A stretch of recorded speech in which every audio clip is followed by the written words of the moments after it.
Welcome to the Tactical Business Podcast. I am your host, Wade Skalsky, and today we will be speaking with Matty Nelson from Seekins Precision. Matty, how are you doing today, sir? Fantastic. Thank you so much for having me on. I appreciate it. I'm excited. We were talking a little bit off camera, and I was like, I got to stop talking because I got to get this stuff recorded. But I'm really looking forward to talking to you. We had some technical difficulties, but now we're ready to rock and roll. So, first of all, I got to ask, where's the name Matty come from? My God-given name is Matthew, but the only people that call me that I think have been my mother since I was little and only when I was in trouble. It's been Matt most of my childhood, but I picked up the nickname Matty running around as a Green Beret. So we had a couple different guys with a couple names that were a little too close, so it would kind of get garbaged over some of the radio chatters. So Matty's what they started calling me, and that's what stuck. Well, and that leads me to sort of my first question I always like to ask people is so what was your arc to the 2A business, right? Like what brought you into the business that you're in now? Obviously your past in the Green Berets, but how did that segue work? So I did 10 years as a Green Beret, attached to a 7th Special Forces group. I had a blast. I got to do a ton of cool things. I got really lucky. I got to do more probably in 10 years than most guys will do in 20. So I was looking at right at that 10-year, hey, I was going to have to re-up again. It was going to be the next re-up after 10 is called in-def, which means you're in for 20. And I had a packet at the E8 board, which is the Master Sergeant board for the Army. And if I was approved for that, I'd probably have maybe 2.5, 3 years more team time, and then I'd have 7 years like as admin, not doing Green Beret stuff anymore. And the more I looked at that, and the more I talked with the wife about it, like I got to run it out pretty good. I was gone between 300 and 320 days out of every year, depending on like deployment and then stateside school schedule and a couple different things. So I was gone a lot, and she said, "Hey, you've had a good run and had some pretty close scrapes. Maybe we should punch before your luck runs out." So we got out, and I started contracting for the Air Force down on Hurlburt Airfield, teaching their soft pipeline pilots how to do Army stuff because they're great pilots, but put them on the ground and shooting, land nav, defensive driving. Combative skills. So I got to teach a bunch of that stuff. I did that for about a year as a contractor there, and then was teaching pistol carbine and precision long range courses for a good friend of mine, Brian Morgan, who had opened up a long range shooting facility that caters just to tier 1, tier 2 long range sniper units in the military. So just the soft guys. And he knew Glenn Seekins and introduced the interview for there. I right time, right place, fit a lot of needs that Seekins needed, and got hired on in 2018 and continued to teach for Brian Morgan at his facility here in Idaho. So I do that 10 to 15 weeks a year and work at Seekins the rest of the time, having a blast. Yeah, that's awesome. And the one thing that sticks out to me when we were talking about sort of the skill stack that you were teaching people is land nav. And I always I was like, oh, land nav. That's a personal weakness of mine that I always need to work on. So, all right. So you transition into doing that. Before we get into specifically about what you guys do over there, how did that work in terms of going from being in the military, doing stuff that will never be replicated again? You know what I'm saying? Just like you said, lions being lions. How was that transition for you? Was it an easy transition or was it kind of hard? How did you deal with that transition? It's an ongoing thing, right? Like it's not something you get out and you're good to go, right? Like I think the phrase that probably puts it best for me right now, particularly viewing some of the stuff the military's had to deal with in the last couple of years, with some of the woke agenda that's made its way into the military ranks, which is super unfortunate. But I think my favorite saying is I miss the clowns, but not the circus. So like my boys that we deployed with, that I went to all those schools with, I mean, they're dear friends and brothers of mine, and I miss those guys a lot. I miss the adrenaline. I miss the stuff we got to do. I mean, I got paid to skydive and shoot bad guys in the face. That's the best job ever. So there's a big transition when you can't do that anymore and you get out. And PTSD is a thing. There's many different variations of it. Like we were talking about earlier, for soft guys, PTSD is a little bit different. It's not like they portray it in the movies a lot of times where, they wake up in a cold sweat in the middle of the night, breathing deeply, like, oh my gosh, like because they were, dreaming they were back in a firefight or something. Those guys have all been apex predators their entire career. That's what they trained for. That's what they volunteered for. So PTSD for those guys tends to be a little bit different. Anger management issues, some things that are there that kind of creep to the surface, and there's some good sources out there to help those guys deal with some of that stuff. So it's a daily thing. It's pretty fun. And I tend to still a little bit of adrenaline junkie. I ride horses, I ride motorcycles. I still get to do some pretty fun things. So Well, and I think one thing that's really cool we're going to talk about, which maybe is a good transition to talk about, is things like precision shooting, for example, really center your mind, right? So it's one of those scenarios where if you are into precision shooting, you're not thinking about anything else, right? Everything kind of slows down. And a lot of those, like, and this can be for normal people too, right? When this is, a lot of those issues kind of get filtered out and you're just focused on just doing that one thing. I mean, have you found that to be helpful? yeah, it's a really good place to let everything like you kind of have to be hyper focused on the task at hand because there's so many factors that go into shooting a target at distance. If you're trying to shoot a small target 800 or 900 meters, then there's like, is my dope correct? Did I get a good laze on the target? Have I dialed it correctly? What's the wind doing for the first 200, the second 200, the third 200 meters all the way out to the target? How do I adjust for that? And if you're not paying attention and really in that moment and concentrating just on that stuff, then that is immediately evident downrange when those rounds are not landing where they're supposed to. So yeah, having the ability to do that. The other side of it that I thoroughly enjoy, and one of the reasons I was liked being a Green Beret more than any other uh, branch of special operations is I got to be a force multiplier as a Green Beret, and then I was a good enough instructor and a good enough shot while I was in to continue to be asked to do that on the outside and continue to teach and instruct these guys that are now coming through and taking the reins up and going, taking the fight to the enemy. And that's what I love more than anything is the ability to teach and pass on that valuable information. Yeah, it's great that you still have that connection because it's not, someone like me who's never served. If I was to get in to come take a class from you, it would be a great skill for me to have, right? But I'm not a force multiplier in that way where you have other guys going down range, right? And they're like, what you're teaching them is they're going to put to good use, in terms of in the military. So that's really cool that you still have that connection. So, well, that's a great segue, I think, into talking about, let's talk a little bit about Seekins Precision. Like what you guys do, give me the kind of the 30,000 foot view, and then we'll start to drill down in some of the, some of the cool stuff you guys do. Yeah, so we're a firearms manufacturer. We started back in 2004. Glenn Seekins is the owner of the company, and he's a fantastic boss. I love working for him.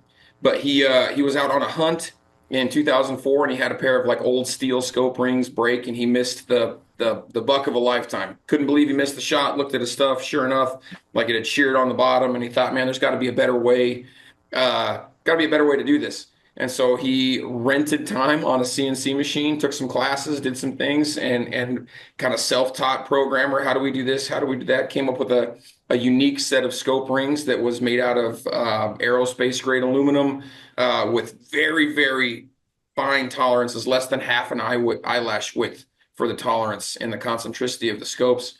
And the scope rings, once upon a time, 20 scope rings was a big order. And that went from where they are now to now we're a multi-million-dollar firearms manufacturer that makes everything from scope rings, other small parts and accessories, gas gun, large and small frame, and then a whole smattering of bolt guns, depending on what the flavor is you'd like to shoot. So it's been a fun ride. I love that story because that's a classic America can do story, right? It's like, okay, I have this problem, I'm just going to go fix it, and then if you fix it in a way, if you have that problem, chances are a lot of other people have that problem too, right? Yep. And so the first person to go, well, I'm going to fix it, I'm going to fix it, and you just have that right skill set, and that's amazing too. I grew up in North Dakota; it's a hunting culture. I know the pain of your equipment failing, but that's mostly because I'm bad at maintenance. All right, so.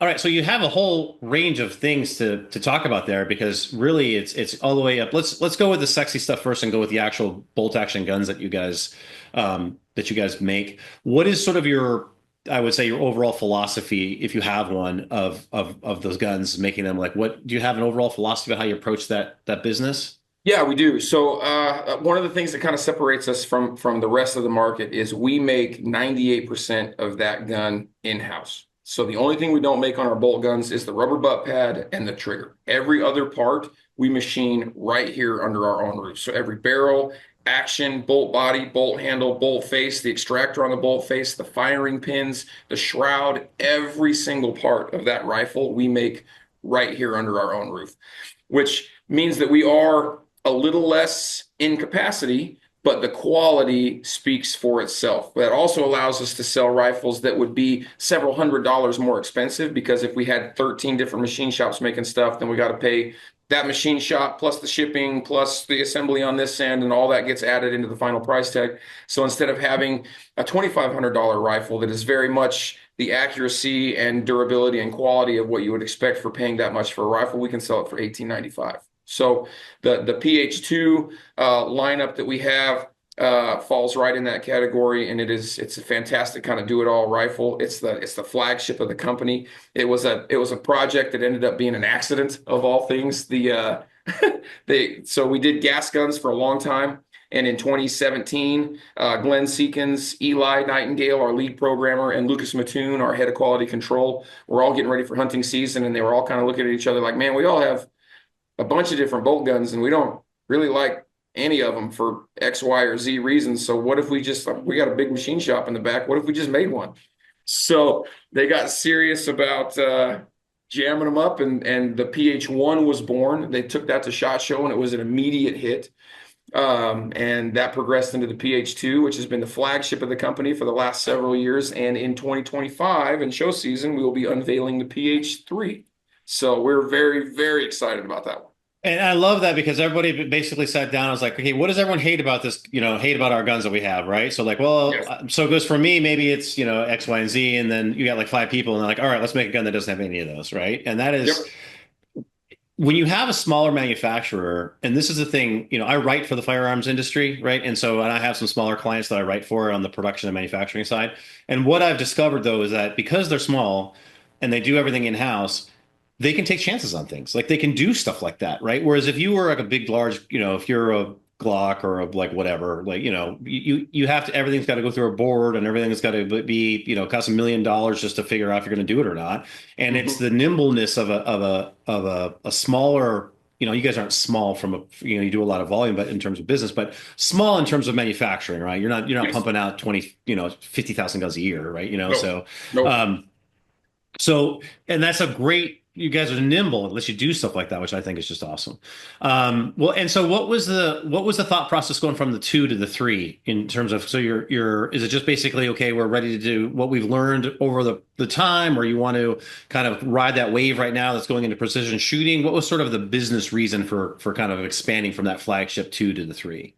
Yeah, so we have like this. It'll be a little bit of a long answer. We kind of have a smattering of bolt guns. So we have the PH2, and then we have the Element, which is like its big brother, and it is designed for extreme lightweight stuff. So it's got a shorter barrel. It has an aluminum receiver with a stainless steel sleeve. We save tons of weight on that one. It's like 5.5 pounds for the short action. And Hmm. then we have its big brother, which is our custom shop rifle called the Slam, and that has the Element barreled action in it, and then it has a hand laid carbon fiber forend, which is the fit, form, feel of a traditional hunting stock, but then it has a chassis folder on the back end, which really kind of separates that one. But as we looked at, hey, a lot of people like the Element for these reasons, a lot of people like the Slam for these reasons, a lot of people like the PH2 for these reasons. We were looking at, hey, how do we make it even better? So Glenn Seekins, there's several different owners groups on different social media forums and things. Glenn Seekins got on there and said, hey, you guys have been awesome. You love the PH2. What can we change about it? Right?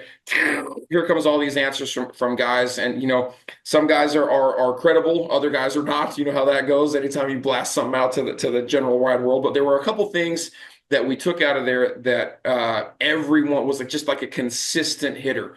So we took the PH2 and we said, all right, if we're going to make it the PH3, we want to be sure that we solve these main issues for our customers. So one of them was a adjustable cheek piece and length of pull. So that's on the new PH3 stock. The other one was a quick change barrel system, just like kind of our big chassis competition tactical style bolt gun. The Hit Pro has a quick change barrel system. So they wanted that on the PH3 so they could go from caliber to caliber depending on what they were hunting, what their quarry was. They could go, so now you can go all the way from 223 all the way up to 65 PRC in the short actions, and you can change back and forth from 7 PRC to 300 PRC in the long action. So bunch of different caliber offerings, quick change barrel. It's one tool. It's super simple, on and off the gun, and you're off to the races. And then shorter barrels. So those were the big ones that everyone addressed. So now the PH3 will have two different barrel length options, our traditional 24 and 26 inch barrels for those guys chasing performance. Wanting to get the most velocity out of that bullet. And then we'll have shorter barrels for the guys that are, hey, this is for sure going to be my hunting rifle. I'm going to suppress it. I need a little bit shorter barrel. And then that makes it that much more packable and easy to maneuver and carry around and use in the field. So that was kind of the reason for the move from the PH2 to the PH3. We looked at all the stuff we had and how do we make the PH3 continue to be the flagship of the company and lead the charge into, the next iteration of things we're going to do here at Seekins Precision. I love that because it from a business perspective, right? Because we are a business podcast, is that, you start with, okay, we've got our flagship product. And then instead of trying to figure it out yourself, you're like, well, what is our customer telling us? Because we have a large enough customer base now that's testing the gun for us every single day, right? Mm-hmm. So they're going to give us things in real life field conditions that we can't replicate in the shop. Yeah. Right?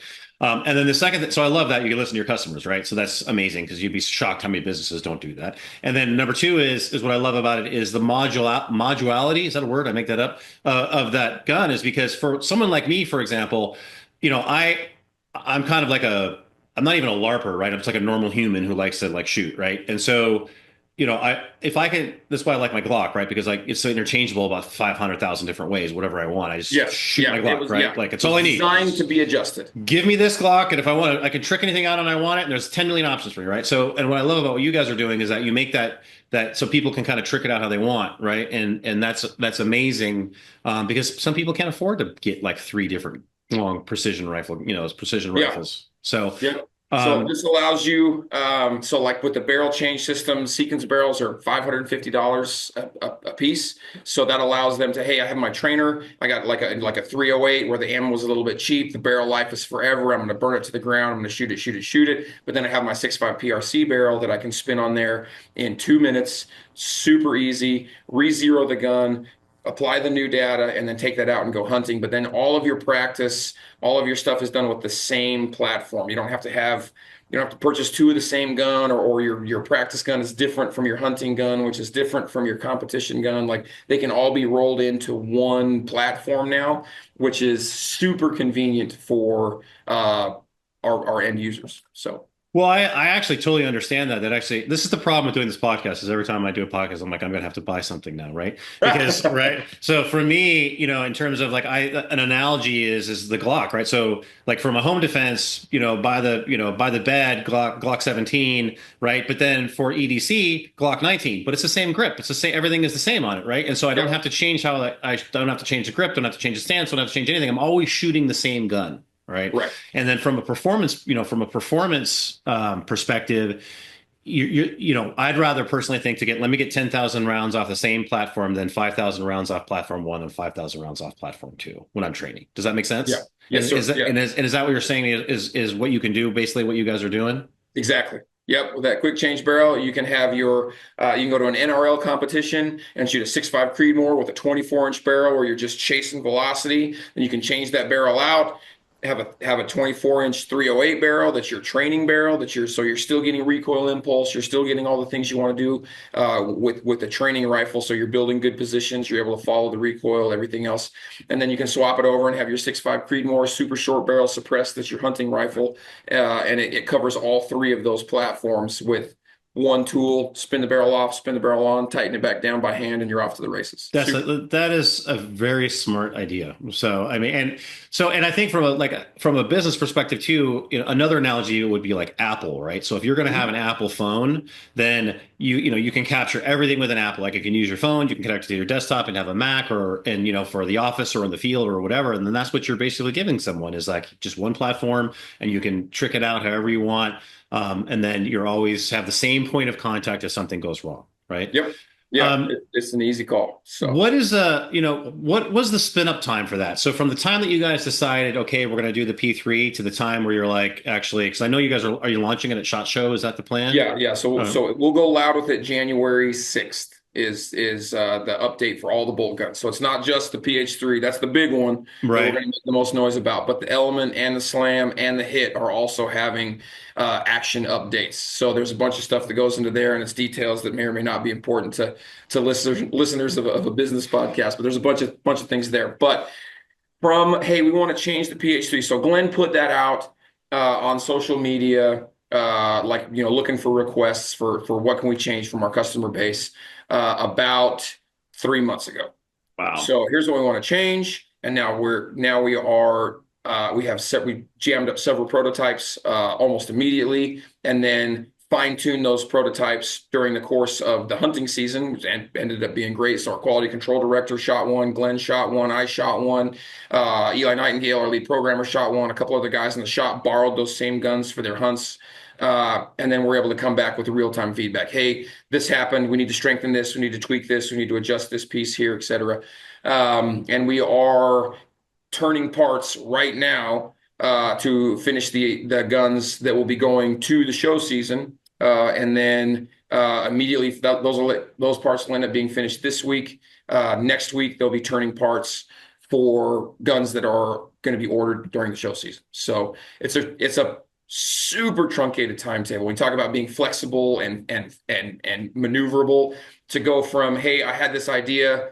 Let's see if anybody else, feels that way, or if they like the PH2, how it is. Okay, let's change these things to, hey, 3 months later, we are now, turning down finished product parts to show to the world. And then next week we're turning parts for Joe Consumer. Like that's a super fast turnaround time in the firearms industry, at least. Oh, it's unbelievably fast. I mean, that's incredible. I mean, what that tells me though is that one, you guys know what you're doing, obviously, right? Because there's trial and error maybe in terms of like kind of getting the prototypes going, but there's not trial and error in terms of like this is how we would fix this problem, right? This is the best way to Yeah. do it, right? Yep. And then the second thing is money's attracted to speed in business, and so if you can flip something around that fast, that's going to give you guys momentum into the show season for sure.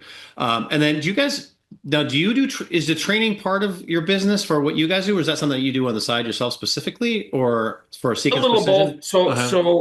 so part of the, and we kind of stumbled upon it on accident. Me and my brother, Danny, we are in charge of kind of the sales team and the marketing team, and so I'm kind of the guy on Instagram, and he's the guy that does all of the big purchasers, Lipsies and RSR and Shields and some of these big accounts that we have.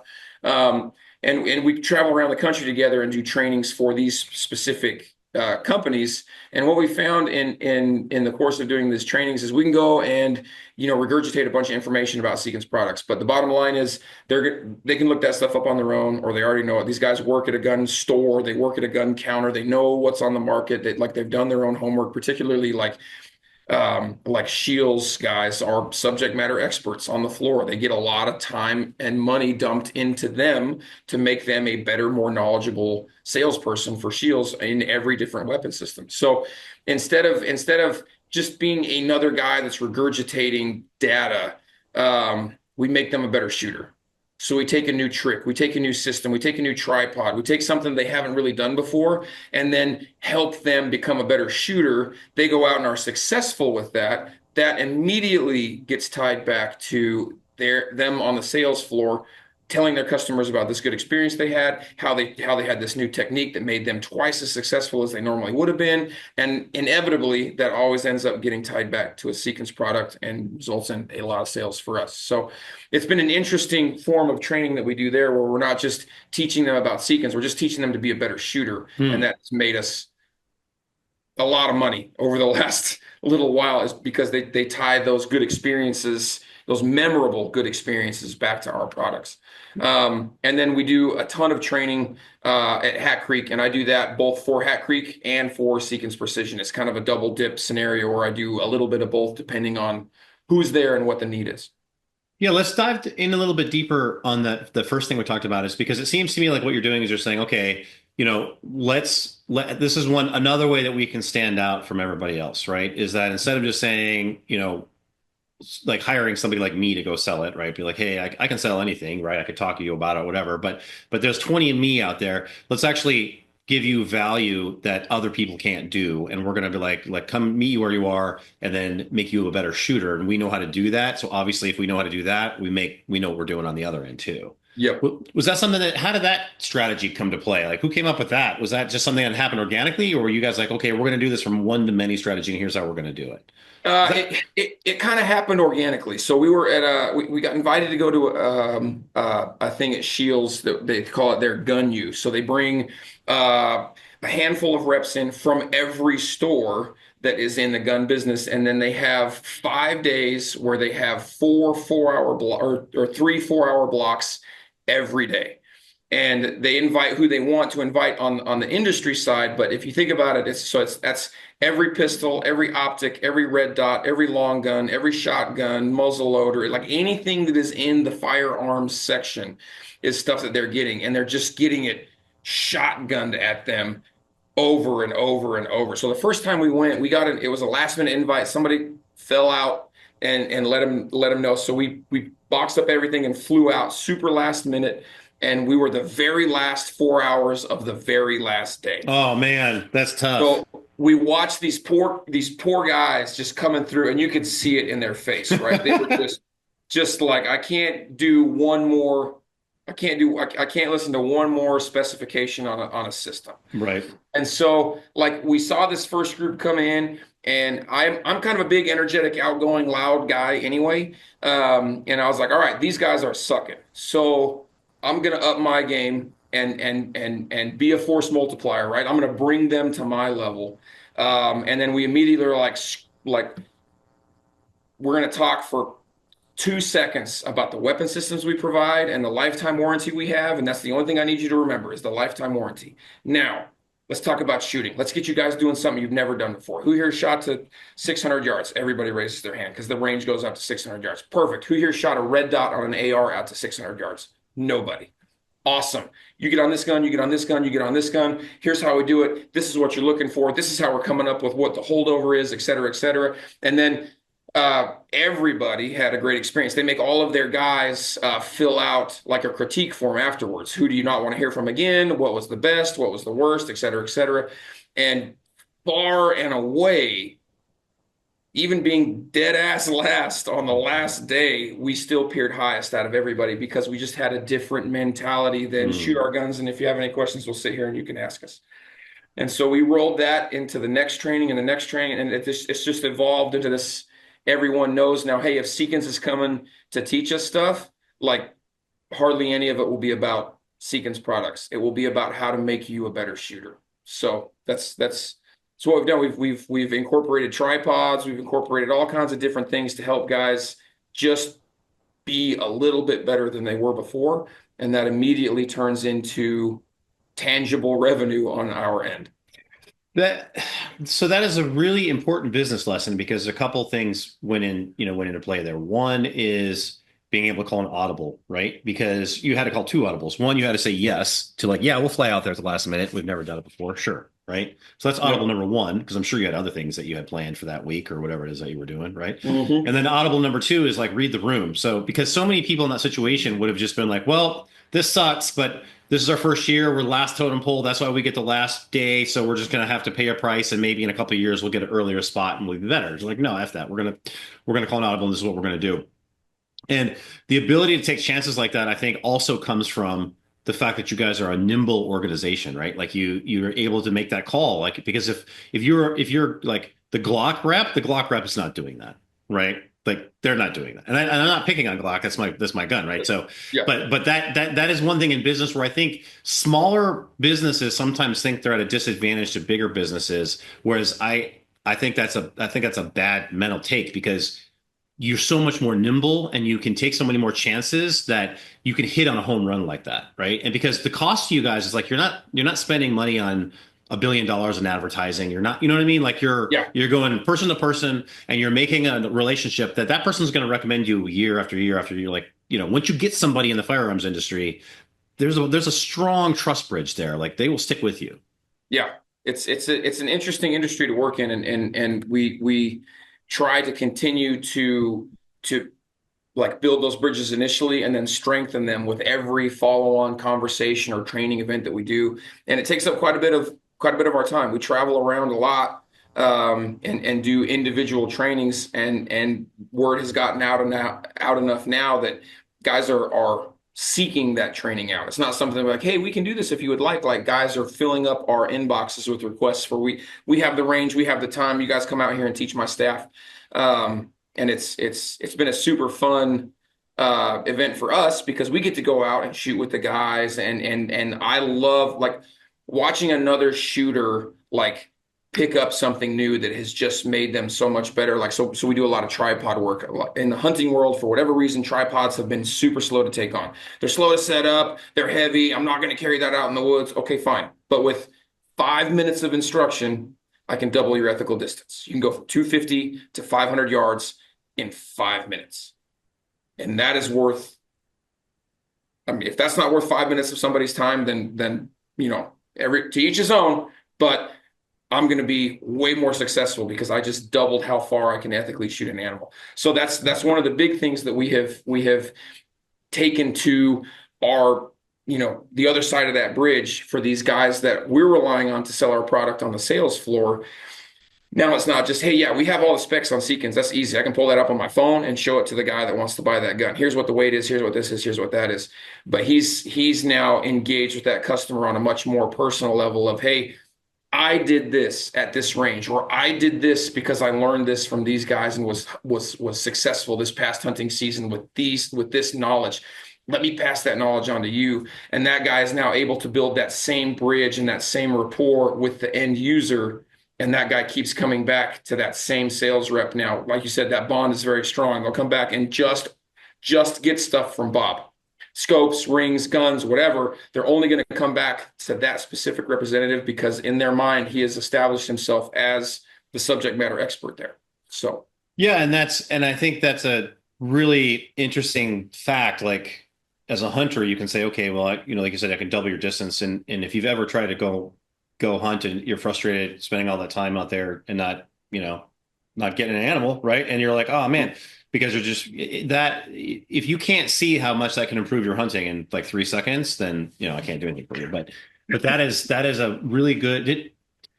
Did you sit down and think about that? Like, okay, well, what is the easiest thing that we can do to teach somebody to make them like with the biggest gain, right? Was that literally just kind of sit down and like kind of like brainstorm that, or again, was that organic, or because sounds like that was like in phase 2, right? So you had phase 1, you're like, let's do this AR, this is what we got, but then it sounds to me like you sat down and said, all right, well, what's the simplest thing I can do in 5 minutes to make somebody better, right? And that's well, what about tripods? Like, okay, yeah. We looked at, hey, why did we peer so high, right? Yes, we're loud. Yes, we're high-fiving everybody and giving them that immediate shock of like, you guys are almost there. I know we're the last stop. Like, it's okay.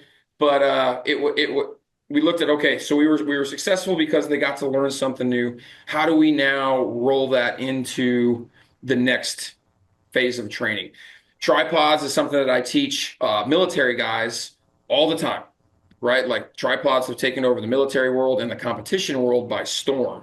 But they're slow to trickle into the hunting world due to some prejudices or whatever. Like, oh, I bought this tripod and then I never practiced with it, so I couldn't set it up in time. But that one was a super easy target for us to get because we just sat down and like, how do we make a guy a better shooter? Tripods are the immediate answer. It is a guaranteed shooting position regardless of where you're at in the country. Well, I think on the hunting side, it's generational, right? Because your dad taught you most people in the hunting kind of like arc, dad took you out, dad taught you, dad gave me my first 12 years old, dad gave me my, 20 gauge single shot Ducks Unlimited shotgun. You know what I'm saying? So he didn't give me a tripod, you know what I mean? Like, you know what I mean? So and as you graduate to deer, no tripod. So that's probably what it is. But that being said, is like, if you can like, that's an opportunity for you because nobody's doing it and you guys are doing it. So I think that's amazing. So yeah, it's worked out very well for us. So. Well, I'm excited to see. I think I'm going to be at SHOT Show this year, so I will come say hi if I'm over there. Please do swing by the booth. It's going to be. I will. But I would love to have. I mean, we're kind of running up on time right now, but I would love to have you on the show again just to kind of see the arc of what you guys are doing, because you guys are doing a lot of really cool things. And I know that people, if they listen close to this podcast, will learn a lot for their firearms business. How do people find you? What's the best, if they have a question, what's the best way to kind of send you guys an email, or like, where are you on socials? Give me all the contact information. Yeah, so you can get us, obviously the website is online, seekinsprecision.com. You can get us on the social media platforms. Instagram seems to be the one we get a lot of messages on. Facebook. It's Seekins Precision _official. So there's a couple other, fan accounts or whatever else, but like all you got to do is look for this ridiculous guy. I'm on most of the media stuff. So if you're seeing those pictures, then you're on the right one. You can DM us there, or you can email in questions to sales@seekinsprecision.com, and that goes to an inbox that goes straight to me, and then my 4 guys that work right here as the in-house sales team at Seekins HQ, and we'll get any questions you guys have answered up for you, no problem. And I know it's on the shirt, but people might be listening without the video. And Seekins is spelled Seekins, and we'll have that on the podcast goes out. Well, listen, man, I love to. I actually could talk for another hour, but we're running up on time. Stay after when I click this off, because I want to ask you a quick question. But really, Yes, sir. really enjoyed having you on the show today. I learned a ton today, and I'm really going to be ruminating on a lot of what you guys are doing, because I think it's you're really doing some cool stuff. So thanks for coming on today. Thank you so much. All right, brother. We'll talk soon.